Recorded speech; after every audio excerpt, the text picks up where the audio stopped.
এবার 192টি আসনে প্রার্থী ঘোষণা করেছে বামফ্রন্ট। হুগলির উত্তরপাড়া থেকে বাম মনোনীত প্রার্থী হয়েছেন মীনাক্ষী মুখোপাধ্যায়। আর নাম ঘোষণা হতে একটু সময় নষ্ট করলেন না তিনি। সোমবার সন্ধে থেকেই জোর কদমে শুরু করলেন নির্বাচনী সংযোগ। উত্তরপাড়ার সিপিআইএম প্রার্থী মীনাক্ষী মুখোপাধ্যায় বলেন, উত্তরপাড়ায় বাকিদের পথ দেখাবে।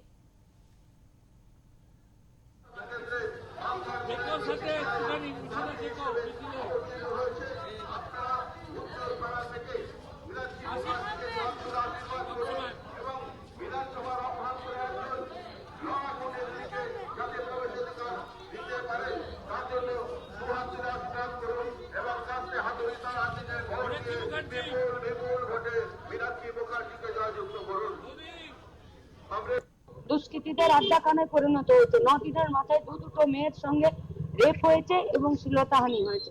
একটি প্রতিবন্ধী মেয়ে, তার সাথেও একই ঘটনা ঘটেছে। পুলিশ হাতের উপরে হাত ধরে বসে আছে। আমরা আমাদের পশ্চিমবঙ্গকে গুন্ডাদের অধিকারে দখলে আসতে দেব না। বিজেপি রাজ্য নেতা প্রণয় রায় একটা পোস্ট করেছে, যেটায় আপনাদের একটি ব্যানারকে কটাক্ষ করে, যেটায় বলা মানে বলতে চেয়েছে যে আপনি বাইরের প্রার্থী, তো আপনাকেও সারা বছর পাওয়া যাবে কিনা তার উত্তর দেবে। যখন মেদিনীপুরে জাল স্যালাইনে মায়েরা মারা গেছিল, সেদিনকে আমরা এটা বুঝিনি যে তিনি ছিলেন মেদিনীপুরে।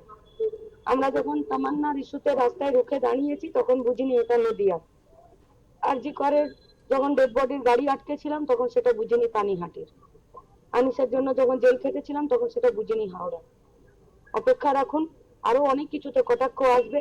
আমাদের কর্মীরা, আমাদের পার্টি উত্তরপাড়াতে তারা নিজেদের পায়ের মাটির নিচে মাটি শক্ত করে দাঁড়িয়ে আছে। উত্তরপাড়া গোটা পশ্চিমবঙ্গকে পথ দেখাবে। আপনাদের কাছে আমাদের আবেদন, সঙ্গে থাকুন বেকার ছেলে মেয়েদের সঙ্গে, এবং আমাদের পশ্চিমবঙ্গের মা বোনেদের সম্মানের প্রশ্নে গোটা উত্তরপাড়ার যা সমস্যা আছে সেই সমস্যাকে দূরীকরণ করে মানুষকে সাথে নিয়ে উত্তরপাড়া গোটা পশ্চিমবঙ্গকে পথ দেখাবে। আপনার নাম ঘোষণা হলো আজকে, কেমন লাগছে? এটা আমাদের লড়াই। নির্বাচন আমাদের কাছে একটি বড় রাজনৈতিক লড়াই। এই গোটা পার্টি দেখছেন, গোটা পার্টি সারা বছর মানুষের রুটির সাথে এই লড়াইটা প্রতিদিন লড়ছে মাটিতে থেকে। অনেকদিন আগে থেকেই আপনি এখানে উত্তরপাড়ায় পড়ে রয়েছে, আমি জানতেন যে উত্তরপাড়ায় টিকিটটা পাবে। উত্তরপাড়াতে আমাদের পার্টি লাল ঝান্ডা প্রত্যেকটা দিন একদম মাটি কামড়ে পড়ে আছে। ক্যান্ডিডেট এখানে আমাদের প্রত্যেকটা কর্মী। এই শহরটাকে কেন পায়, এই বিধানসভাটাকে কেন পায়? আমরা গোটা পশ্চিমবঙ্গের 294টা সিটেই লড়বে।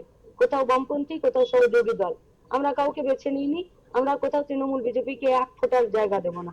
ইঞ্চিতে ইঞ্চিতে লড়াই হবে উত্তর থেকে দক্ষিণ। লড়াই কতটা হাড্ডাহাড্ডি মনে হচ্ছে? 15টা বছর পশ্চিমবঙ্গের মানুষের সাথে বেইমানি করেছে আর গুন্ডাগিরি করেছে তৃণমূল। আর সব থেকে বড় দোষ করেছে বিজেপিকে এখানে ডেকে এনে। এবং গোটা পশ্চিমবঙ্গের যে সম্প্রীতির পরিবেশ, সেই সম্প্রীতির পরিবেশকে নষ্ট করেছে বিজেপি। আর পশ্চিমবঙ্গে বিজেপি শুধুমাত্র এখানে উস্কানি এবং অস্থিরতা তৈরি করেছে। ডান ছেড়ে দিয়েছে। ওরা এখানে জিতবে না, ওরা পশ্চিমবঙ্গের মাটিতে থাকবে না। 15 বছরের শাসক দল এখন ঘোষণা করতে পারবে না।